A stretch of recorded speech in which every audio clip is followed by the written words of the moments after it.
तो बच्चों आप सभी का स्वागत है जूनियर मंत्रक्स ऑनलाइन प्लेटफॉर्म पे। और आज की इस वीडियो में हम न्यूटन के तीनों लॉ को फटाफट से खत्म कर देंगे। देखो जो न्यूटन के तीनों लॉ हैं ये किसे दिए? न्यूटन दिए, ऑब्वियस सी बात है। अब ये तीनों लॉ है क्या? देखो एग्जाम में ना इनकी स्टेटमेंट लिखने को आती है, इन पे बेस कई सारे सवाल आते हैं, तो इनको हमें समझना बहुत ही ज्यादा जरूरी है। तो पहले हम स्टार्ट करेंगे किससे? फर्स्ट लॉ ऑफ मोशन से। लाइन चलते हैं, फर्स्ट लॉ ऑफ मोशन पहले देखो। तो फर्स्ट लॉ ऑफ मोशन ये कहता है बेटा कि कोई बॉडी अगर रेस्ट में है तो रेस्ट में रहेगी, अगर कोई बॉडी मोशन में है मोशन में रहेगी, जब तक उस पर कोई एक्सटर्नल फोर्स ना लगे। और इस प्रॉपर्टी का दूसरा नाम पता है क्या है? इसी प्रॉपर्टी का दूसरा नाम है बेटा इनर्शिया। क्या नाम है? इनर्शिया। ये आई थिंक ये पेन आपको विजुअल नहीं होगा, हम दूसरा पेन ले लेते हैं। क्या नाम है बेटा? इनर्शिया। तो जो हमारा फर्स्ट लॉ ऑफ मोशन है ना, इसको आप लॉ ऑफ इनर्शिया भी बोल दो। क्या बोलते हो? लॉ ऑफ, देखो ध्यान रखना, लॉ ऑफ इनर्शिया भी बोलते हो। अब भैया क्यों बोलते हैं? क्योंकि इनर्शिया ना एक नेचुरल प्रॉपर्टी है किसी भी बॉडी की। क्या है? नेचुरल प्रॉपर्टी है। क्या है? नेचुरल प्रॉपर्टी है जो बोलती है अगर कोई बॉडी मोशन में है तो मोशन में रहेगी, रेस्ट में है तो रेस्ट में रहेगी। ठीक है। फर्स्ट लॉ ऑफ मोशन से पहले यह माना जाता था अगर कोई बॉडी कांस्टेंट वेलोसिटी के साथ मूव कर रही है तो उस पर हमें फोर्स लगाना पड़ेगा, कांस्टेंट फोर्स अप्लाई करना पड़ेगा, तभी वो एक कांस्टेंट वेलोसिटी से मूव करेगी।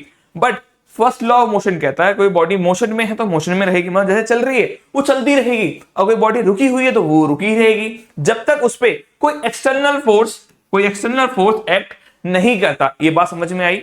ध्यान रखना, जब फर्स्ट लॉ ऑफ मोशन लिखने को है तो सिंपल से लिखना भाई कोई बॉडी रेस्ट में तो रेस्ट में रहेगी, मोशन में है तो मोशन में रहेगी, जब तक कोई एक्सटर्नल फोर्स नहीं लगता। ठीक है। अब देखो इस पे ना कुछ एग्जांपल देखते हैं रियल लाइफ वाले। अब देखो तुम बस में बैठ के जा रहे हो, ऐसे बस में बैठे हो आराम से, हाँ हाँ मस्त गाना सुन रहे हो, चल रहे हो। अब ड्राइवर भैया ने लगाई ब्रेक, तुम ब्रेक लगाओगे, इमेजिन करो बस में हो, ड्राइवर ने लगाई ब्रेक, तो क्या होगा? तुम आगे की तरफ गिर जाओगे। तुम आगे की तरफ गिर जाओगे। तुम आगे की तरफ गिरे क्यों? समझो क्या होता है। देखो बस चल रही थी, बस किसमें बेटा? मोशन में है। बस किसमें है? मोशन में। और तुम्हारी जो बॉडी है ना, एकदम सिक्स पैक एब्स वाली, ये भी बस के साथ कनेक्टेड है ना। तो तुम्हारी बॉडी भी किसमें हुई? मोशन में हुई। अब जब ड्राइवर भैया ने ब्रेक मार दिया, लगाया ब्रेक, तो क्या हुआ? तुम्हारी जो बॉडी मोशन में थी वो किस में रहना चाहिए? मोशन में रहना चाहिए, बट आ किसमें रहा? रेस्ट में। तो चेंज इन मोशन का वो क्या करती है? अपोज करती है। चेंज इन मोशन का अपोज करती है। चेंज इन मोशन का वो अपोज करती है। अब भैया अपोज कैसे कर रही है बेटा?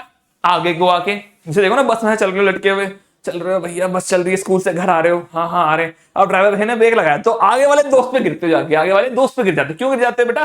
फर्स्ट लॉ ऑफ मोशन की वजह से। ध्यान रखना, एग्जाम में क्वेश्चन आएगा बेटा ये वाला कि भैया बस में बैठे हो, आगे की तरफ क्यों बॉडी बैंड हो जाती है ना। एक क्वेश्चन ये भी आता है कि जैसे तुम बाइक पे बैठो, समझो तुम्हारे दोस्त के साथ, तो भाई शाम को जा रहे हो मोमोज खाने, बाइक पे बैठो, तुम्हारा दोस्त भाई मस्ती वाला, तुम बैठे, उसने तुरंत रेस दे दी, एक्सीलरेटर दे दिया, तो क्या होगा? इमेजिन करो, तो क्या होगा? तुम पीछे की तरफ चले जाओगे, है ना। पीछे की तरफ क्यों गए? तुम्हारी बॉडी उस वक्त ना रेस्ट में थी। अब जब वो अचानक से वो मोशन में आई तो उसने क्या किया? चेंज इन मोशन का अपोज किया, जिसकी वजह से वो क्या हुआ? बैकवर्ड बैंड हो गई। ठीक है। ये एक और एग्जांपल समझो।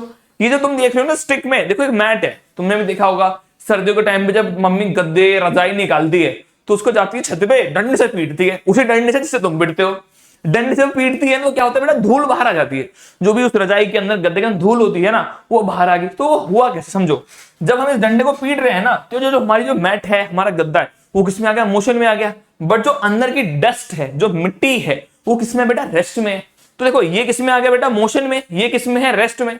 तो क्या ये चाहेगी कि मैं रेस्ट में रहूं? वो चाहेगी कि मैं रेस्ट में ही रहूं, तो करेगी चेंज इन मोशन का अपोज करेगी, जिसकी वजह से क्या होगा? हमारी डस्ट जो है वो बाहर आ जाती है। तो ये हमारे कुछ एग्जांपल थे फर्स्ट लॉ ऑफ मोशन के। अब हम आगे बढ़ते हैं सेकंड लॉ ऑफ मोशन की तरफ। ये सबसे मतलब मुझे सबसे ज्यादा मजा आता है सेकंड लॉ ऑफ मोशन पढ़ने में, क्योंकि थोड़ा सा ना मैथ भी है, थोड़ा सा दिमाग भी ज्यादा लगता है। समझो क्या है सेकंड लॉ ऑफ मोशन? क्या आता है? किसी भी बॉडी पर जो फोर्स अप्लाई करते हो वो डायरेक्टली प्रोपोर्शनल होता है rate of change in momentum के। Rate of change in momentum के, तो rate of change in momentum के जो भी हमने फोर्स, देखो डायरेक्टली प्रोपोर्शनल होता है किसके बेटा? फोर्स के। किसके? फोर्स के। Directly proportional rate of change in momentum. अच्छा फोर्स अप्लाई किया तो यहां से ना हमें फोर्स का फॉर्मूला मिलता है। तो बहुत से बच्चे समझते हैं कि भैया जो सेकंड लॉ ऑफ मोशन है वो क्या है हमारा? F इक्वल्स टू m है। ये कैसे आया मैं ये भी बताऊंगा, ये समझते हैं। तो ध्यान रखना सेकंड लॉ ऑफ मोशन ये नहीं है, सेकंड लॉ ऑफ मोशन बेटा ये है कि जो हमारा अप्लाइड फोर्स है वो डायरेक्टली प्रोपोर्शनल होता है rate of change in momentum के। Rate of change in momentum के। अच्छा अब ये मोमेंटम क्या होता है? हम सबको पता है जो मोमेंटम है उसको हम किससे डिनोट करते हैं बेटा? P से। किससे? P से। जो मोमेंटम होता है बेटा वो product of mass and velocity. Mass and velocity, ये हमें पता है कि जो मोमेंटम होता है मेरा वो product of mass and velocity होता है। ठीक है, अब इसने कहा बेटा force is directly proportional to rate of change in momentum. अच्छा, अब ध्यान दो, rate of change in momentum का मतलब क्या है? Rate of change in momentum, इसका मतलब क्या है ये समझते हैं पहले। देखो, रेट पूछा हुआ है और क्या बोला हुआ है? चेंज इन मोमेंटम, मतलब मोमेंटम में किस रेट से चेंज हो रहा है, मतलब कितनी जल्दी जल्दी किसी बॉडी का मोमेंटम चेंज हो रहा है। और फिजिक्स में ध्यान रखना है, तुम्हारे भैया बता रहे हैं, जब भी फिजिक्स में रेट आ जाए, जैसे हम डेली लाइफ में पूछे भाई क्या रेट है इसका, तुम भाई बताते हो, कीमत बताते हो उसकी, है ना, कीमत बताते हो। वैसे जब फिजिक्स में पूछे भैया रेट बताओ, तो रेट का मतलब है कि पर यूनिट टाइम, रेट का मतलब है पर यूनिट टाइम। जैसे हम बोलते हैं ना कि डिस्टेंस पर यूनिट टाइम, मतलब टाइम में डिवाइड कर दिया, टाइम से हमने डिवाइड कर दिया। तो जब हम चेंज इन मोमेंटम का रेट की बात कर रहे हैं तो इस केस में भी हम टाइम से डिवाइड करते हैं। अच्छा, पहले मुझे चेंज इन मोमेंटम निकालना पड़ेगा। अच्छा, जब मैंने क्लासेस ली थी तो मैंने बताया था चेंज का मतलब क्या होता है। जैसे तुम्हारा दोस्त या तुम्हारी दोस्त ने तुमसे बोले तुम बदल गए हो, मतलब क्या है बदलने का? मतलब जब तुम स्टार्टिंग में मिले थे ना कुछ और थे, आज के टाइम पे तुम कुछ और हो, मतलब तुम बदल गए। मतलब इनिशियल कंडीशन तुम्हारी फाइनल कंडीशन से अलग थी, मतलब इनिशियल और फाइनल में कोई डिफरेंस है। वही डिफरेंस क्या होता है बेटा? वही क्या होता है? चेंज होता है। वही क्या होता है? चेंज। तो पहले मैं निकालूंगा चेंज इन मोमेंटम, पहले मैं क्या निकालूंगा? चेंज इन मोमेंटम, पहले मैं निकालूंगा चेंज इन मोमेंटम। उसके लिए मुझे क्या करना पड़ेगा बेटा? फाइनल मोमेंटम, फाइनल मोमेंटम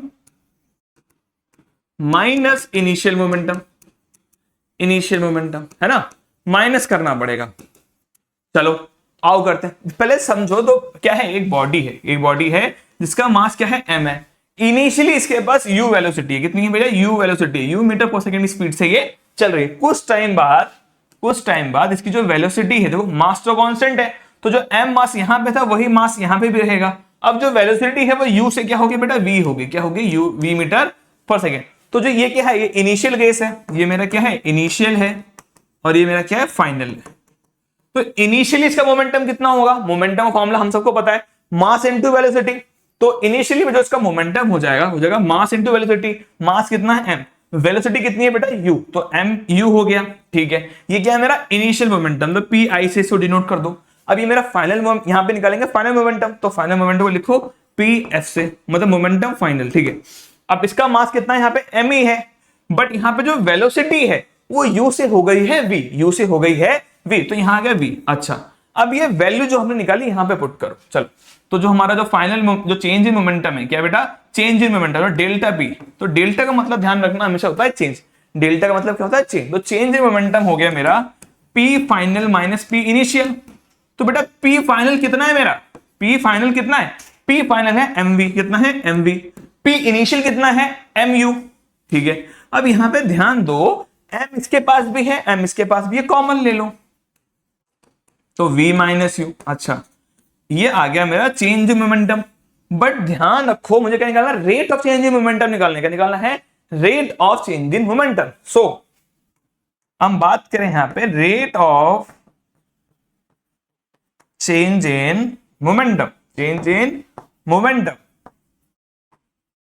तो बेटा वो रेट का मतलब क्या है? रेट का मतलब टाइम से डिवाइड करना है, टाइम से डिवाइड करना है। तो यहां पे क्या आएगा? डेल्टा पी अपॉन में टी, और डेल्टा पी का मतलब क्या है? Change in momentum. वो कितना आया है मेरा?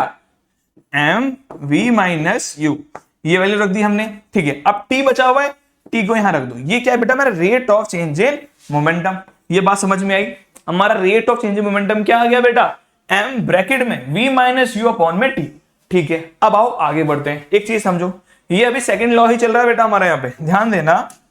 हमारा सेकंड लॉ क्या कहता है? हमारा जो सेकंड लॉ है वो कहता है एफ इज, जो हमारा फोर्स है वो डायरेक्टली प्रोपोर्शनल होता है rate of change in momentum, इसके बराबर होता है। और हमने इसकी वैल्यू पीछे क्या निकाली है? हमने इसकी वैल्यू पीछे निकाली है M V minus U upon में टी। कोई दिक्कत यहाँ पे? अच्छा, प्रोपोर्शनल का मतलब होता है अगर दूसरी चीज बढ़ेगी, मतलब अगर मैं फोर्स बढ़ाऊंगा तो मेरा जो वेलोसिटी है वो भी बढ़ेगी। ठीक है, ये ध्यान है, प्रोपोर्शनल मतलब एक से बढ़ाने से जब दूसरा बढ़े। अच्छा, एक चीज ध्यान रखना, जब हम प्रोपोर्शनल का साइन हटाते हैं तो कुछ ना कुछ कांस्टेंट लगाते हैं। तो यहां पे जब हम कांस्टेंट लगाएंगे बेटा, वो क्या है मेरा? के। क्या होगा? के M V minus U upon में टी, वेयर, यहां लिख देता हूं, वेयर के इज कांस्टेंट। क्या है? कांस्टेंट है वहां पे, और k की जो हम वैल्यू लेते हैं वो लेते हैं 1।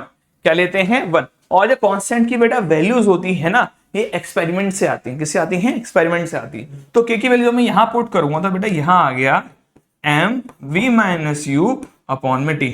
और बच्चा बच्चा जानता है, देश का बच्चा बच्चा जानता है कि v माइनस यू अपॉन में t की वैल्यू क्या होती है। बेटा ये फॉर्मूला किसका है? फॉर्मूला किसका है बेटा? ये एसिलेशन का फॉर्मूला है। किसका फॉर्मूला है? एसिलेशन का। तो मेरा फोर्स इक्वल्स टू आ गया ma। याद करने के लिए ध्यान रखना, फोर्स इक्वल्स टू होता है मां। फोर्स इक्वल्स टू मां। जो मतलब तुम्हारे अंदर ताकत है ना, वो कहां से आती है? तुम्हारी मां से आती है। कहां से आती है? तुम्हारी मां से। तो फोर्स इक्वल्स टू मां। एक चीज ध्यान रखना, अब जो फोर्स की एसआई यूनिट है, फोर्स की जो एसआई यूनिट हम बात करते हैं, फोर्स की एसआई यूनिट क्या होती है बेटा? न्यूटन होती है। क्या होती है? न्यूटन। अब तुम्हारे एग्जाम में एक क्वेश्चन आएगा कि बताओ व्हाट इज 1 न्यूटन। 1 न्यूटन क्या है? देखो तुम्हें याद करने की जरूरत नहीं, समझ लो। अच्छा, फोर्स की वैल्यू 1 कब आएगी? जब मास भी मेरा 1 हो और एक्सीलरेशन भी मेरा 1 हो। तो 1 मल्टीप्लाई 1 1 होता है। इतना ध्यान रहेगा। तो फोर्स की यूनिट क्या होती है? देखो 1 न्यूटन इक्वल्स टू 1। अच्छा, अब मुझे बताओ मास की ऐसा यूनिट क्या है? केजी। सबको पता है, तो लिख दो केजी। ठीक है। एक्सीलरेशन की ऐसा यूनिट क्या है? एक्सीलरेशन की ऐसा यूनिट होती है मीटर पर सेकंड स्क्वायर। तो मेरा 1 न्यूटन है बेटा, वो इक्वल होता है 1 केजी मीटर पर सेकंड स्क्वायर के। देखो याद भी नहीं, आपको सिर्फ समझना है, याद भी नहीं करना। ये वैल्यू हर बार निकाल सकते हो खुद से, यहां पे कोई दिक्कत। तो ये था बेटा हमारा सेकंड लॉ। ठीक है, ये इसकी पूरी डेरिवेशन है। ध्यान रखना, ये है मेरा सेकंड लॉ और ये है मेरा सेकंड लॉ का प्रोडक्ट। ये हमें मिला है सेकंड लॉ से। बच्चे कंफ्यूज होते हैं सेकंड लॉ क्या है। वो सेकंड लॉ समझते हैं F equals to ma, but वो नहीं है। सेकंड लॉ ऑफ मोशन मेरा ये है, ये जो मेरा फोर्स होता है वो डायरेक्टली प्रोपोर्शनल होता है rate of change in momentum के। ठीक है, अगर हमने फोर्स बढ़ाया तो चेंज इन मोमेंटम बढ़ जाता है ना। फोर्स कम कर दिया तो rate of change in momentum हमारा कम भी हो जाता है। आई होप आपको सेकंड लॉ ऑफ मोशन समझ में आया होगा। इसको मैंने इतना डिटेल में इसलिए रखा क्योंकि बच्चे इसी में सबसे ज्यादा कंफ्यूज होते हैं। अब सबसे इजी वाला जो है वो ये है थर्ड लॉ ऑफ मोशन। ये कहता है अगर मैं किसी चीज पे फोर्स लगाऊंगा, अगर मैं किसी भी चीज पे फोर्स लगाता हूं तो वो ऑब्जेक्ट भी उतना ही फोर्स मेरे पे लगाएगा, but in opposite direction. Opposite direction. तो जैसे मान लो दो भाई हमारे लड़ रहे हैं, ये इस तरह फोर्स लगा रहा है, ये ब्लू वाला भाई इस तरह फोर्स लगा रहा है, और ये जो हमारे येलो टी शर्ट वाले भाई हैं ये इस तरह फोर्स लगा रहे हैं। तो ये दोनों एक तरह कैसे लगा रहे हैं? देखो ये क्या लगा, एक्शन फोर्स या रिएक्शन फोर्स। तो जितना फोर्स ये लगाएगा ना उतना फोर्स इसकी बॉडी भी इस पे लगाएगी। इसको बोलते हैं एक्शन इक्वल्स टू रिएक्शन। और यही कहता है हमारा थर्ड लॉ ऑफ मोशन। ये कहता है action equals to reaction but opposite in direction. Opposite in direction.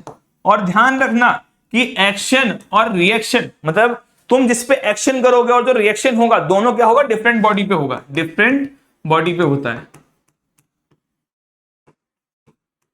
जैसे समझो हम सोचते हैं, मान लो तुम एक दीवार पे मुक्का मारते हो। तुमने क्या किया? एक वॉल पे पंच किया, एक वॉल पे पंच किया, तुमने इस तरह फोर्स लगाया। तो तुमने कहां फोर्स लगाया? वॉल पे। कहां लगाया? वॉल पे। तो तुम्हारा एक्शन कहां पे हुआ है? एक्शन हुआ है तुम्हारा वॉल पे। ठीक है, एक्शन कहां हुआ तुम्हारा? वॉल पे हुआ है। ठीक है, जब तुमने वॉल पे मुक्का मारा क्या हुआ? तुम्हें भी चोट लगी। तुम्हें भी चोट लगी। क्यों लगी? क्योंकि तुम्हारी जो वॉल है ना उसने भी तुम पे फोर्स लगाया। तो वॉल ने क्या किया बेटा? रिएक्शन दिया। क्या दिया? रिएक्शन। और रिएक्शन कहां हुआ है?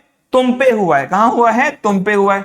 तो देखो जो एक्शन और रिएक्शन है वो डिफरेंट बॉडीज पे हो रहा है। एक्शन हो रहा है वॉल पे, रिएक्शन हो रहा है तुम पे। तो ध्यान रखना जो एक्शन और रिएक्शन होता है वो डिफरेंट बॉडीज पे होता है और अपोजिट इन डायरेक्शन होता है। मतलब इसमें जो फोर्स अप्लाई हो रहा है वो क्या होता है? उसका मैग्नीट्यूड इक्वल होता है। मैग्नीट्यूड इक्वल होता है बट डायरेक्शन क्या होती है? अपोजिट। ये था हमारा न्यूटन का थर्ड लॉ। आई होप आपको तीनों लॉज बहुत ही अच्छे समझ में आ गए होंगे। अगर कोई भी डाउट है कमेंट सेक्शन में दे देना, उसको क्या करेंगे हम और हमारी टीम पूरी सॉल्व करेगी। और अगर आपको भी कोई किसी बच्चे का डाउट दिखता है प्लीज सॉल्व करो, क्योंकि देखो जितनी आप दूसरों की क्वेरी सॉल्व करोगे आपका भी क्या होगा? प्रैक्टिस होती रहेगी, आपके भी कॉन्सेप्ट और क्लियर होंगे। तब तक के लिए चलो मिलते हैं। जय हिंद, जय भारत।